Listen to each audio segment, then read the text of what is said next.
Well, you could have said that for the last quarter, that was the best quarter Alphabet would post, and here we go with an even better quarter to follow. This comes on the back of some very bullish behavior overall for the NASDAQ in the last couple of days. So this is a classic example of really, really good news, but markets have already really moved pretty far. So I think there's a calmness that's kind of returned overall to the markets, Melissa. And I see today's price action as one that is continuing that calmness and maybe settles into a little bit of a consolidation to lower type of trading range to see, once we get on the other side of the unemployment report, if we could resume the recent uptrend.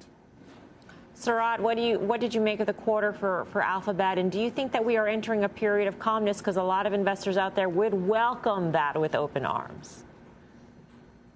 So I would agree with you that, in one part, I think the earnings were exactly what Alphabet said to deliver. You had really good margins, you had cash flow, YouTube, and I think, cloud is doing really well. What I would disagree with Joe is I'm not sure we're going to go into this period of low volatility. I think earnings are going to really matter, and companies that do not perform are going to get hurt hard, really badly. And you saw that with what's going on with PayPal. And those that do well will be rewarded in a much better way. So I think the differentiation versus, what we've had for the last 18 months is you really have to perform.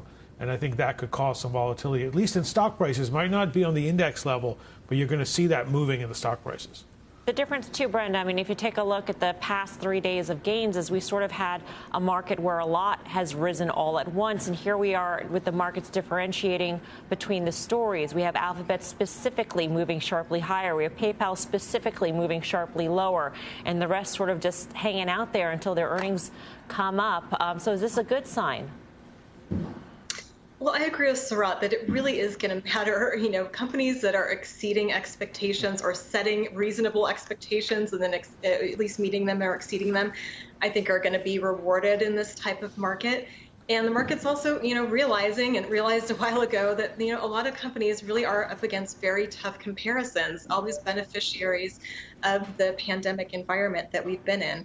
So I think, fundamentals are really important. I think when we think about market returns this year, corporate earnings growth is going to be really important because I don't think we can count on having significant valuation expansion like we've experienced in the past.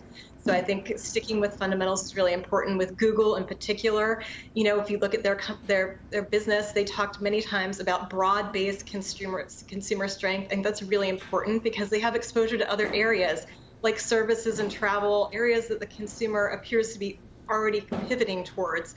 And we think that could be an area of future strength. And then the cloud business, of course, also incredibly strong. So I think there's good reason to be positive about Google, but I think fundamentals absolutely matter in this environment.